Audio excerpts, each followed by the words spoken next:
afternoon and good evening to all my students and teachers in different time zones all across the globe. Once again, a very warm welcome to another episode of Learnings from Guru with British Learning. Today, I am honored to chat with Mrs. Shama Valanjoo. Mrs. Shama Valanjoo is not only a respected teacher, but she is also heading an English medium in a very renowned school named as Vidya Mandir High School based in Mumbai. She is single-handedly responsible for having molded the lives of thousands of young boys and girls and having sculpted values in them, and she is a legend by herself. So once again, a very warm welcome to you. Thank you. All our teachers and students are eagerly waiting to get some gyan from a very eminent personality like you. Thank you. So my first question to you today would be that have you observed any change in the psychology of a children back then, 10, 12 years back, and now in the present scenario? Ideally, in a span of 10 years, there is always a change in the psychology of the students. In the present scenario, parents have given a lot of freedom to their children. So children have had their decision-making power has increased. They are very confident and vocal. They are well known about the competition, what is existing in the various fields, and accordingly they are goal-oriented and very focused. Right. But after pandemic, we have noticed a lot of psychological changes in students. Okay. So, what are the major differences or challenges which teachers are facing? Apart from a class, whether may be any standard or division or standard, we always find there are a diverse set of learners. So accordingly, there are challenges what the teachers are facing. Teachers have to incorporate different styles of learning. Disciplining students along with teaching is a big task. True. Student-teacher ratio is always a major challenge in the front of the teachers. Moreover, endless paperwork, then extended working hours, and yet producing good results is always a big challenge in front of a teacher. Something what I always wanted to know, and I think no better person than you, madam. It's like if you would have got an opportunity to take up any other career apart from teaching, would you have taken or not? The question, whatever you've asked, it was in my starting years, I would have switched over to some other, but then gradually when we get into the profession, we put ourselves into it. Right. So it gives me immense pleasure when I start teaching. When I look into the eyes of my students, it just makes me satisfied and a lot of pleasure, and the happiness is what I get when I look at them, the way they nod their heads saying that they've understood what we've been communicating with all that. So every session of a period seems to be happy when when the bell goes, and we really find a lot of happiness on the children and then on our minds also. So that is what gives me pleasure of. Right. So I'm sure now for years to come, you'll even in the next age, you will always become a teacher. Truly, yeah, true. So this is a message for a young generation that teaching is a cool career. Cool career. That's true. That's true. I agree to it. In fact, we should get into this profession. Because touching minds of people is where we are all social. So we change lives. We change lives, and it's like when mummy makes a food, and the appreciation what she gets when the family members always appreciate for the food, and then she's happy with all that hard work what she has taken. So she'll forget all the efforts. And in fact, she comes with the same tempo the next time again. That is what I relate my profession. So each time when years go by, we find that we are in the same spirit what we work. It's very rarely that we are down into our tempo. Which they will not find in any other profession. True.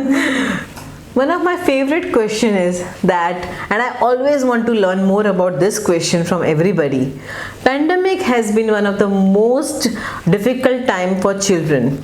They were virtually locked down in houses for 2 years. So do you feel, madam, that was there any drastic change in the psychology of children during and after this pandemic now? Yes, post-COVID has brought a considerable change in the psychology of students.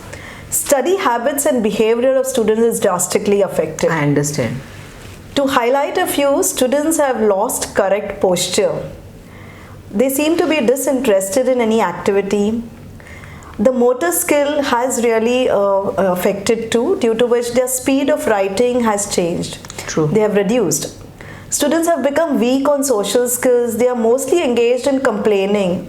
Their behavior has turned arrogant and disrespectful to the elders. True. They fail to have patience and lost tolerance to situations. They do not interact and get bored of everything. Earlier, the attention span of students was 15 minutes and now it's reduced to 5 minutes only. So it's a big task, to retain the attention in the classroom and sustaining them for the entire 30 minutes of a period. I completely understand. Hats off to all the teachers who are doing their job wonderfully, including, having so many obstacles while handling these children. So in your long and successful career, can you cite some of the most challenging situations you faced related to child behavior and the psychological issues? Over a period of 25 years of my service, I do not really recall uncontrollable situations, but certainly present period after pandemic seems to be tougher and challenging than any times in the past. There are several behavioral issues cropping up on daily basis. And we find students, really it is becoming challenging day by day, disciplining students along with teaching. So we are trying to adopt some methodology where we can retain and sustain the attention so that we have a good lesson and a teaching learning activity done. That's so nice to hear from you about this information. Now, you mentioned that your teachers have developed some indigenous methods to deal with the problems associated with the children. Can you give us some examples of how do you resolve those in your day-to-day handling of children? Standard 10th is a crucial year in terms of results. To cater to their academic scores, we have formed smaller group of students and started tutoring. Teachers spend extra time in coaching the students. We have also incorporated the method of adoption of students. Each staff member has adopted 1 or 2 students. Oh, wonderful. And she mentors and monitors the academic progress and behavior of the student. Okay. She works in confidence and communication she communicates with the parents. In fact, she is a parent in the school. A healthy rapport is then developed between the child and the teacher. And then the teacher is then again meeting the other subject teachers to look into the academic progress. So we also ensure that the teachers begin their session with a motivational talk or a story or a meditation. So this has helped us retaining or reducing the anxiety of students and develop interest in learning. We've also started with English language lab activity. Okay. So that the students' speaking skills and then listening skills have been so that they develop. Because over this period of 2 years, children have lost getting interaction from either the teachers or the classmates. Correct. They were just interacting with the screen. Correct. So this ELL activity has really proved very good, effective over these 3-4 months of the schooling. Of course, extra planning of activities then what used to happen in the earlier years is what we have done this year. We even conduct yoga and on regular basis. Yes, yoga has come out, giving some very good solutions to all these issues. Yeah, it has really proved very helpful, especially in concentration and developing their interest in learning. So we start the day with that. Okay. Moreover, school counselors have proved to be a really great support system. So, because they help us in solving any problems related to students' issues on psychology. Okay.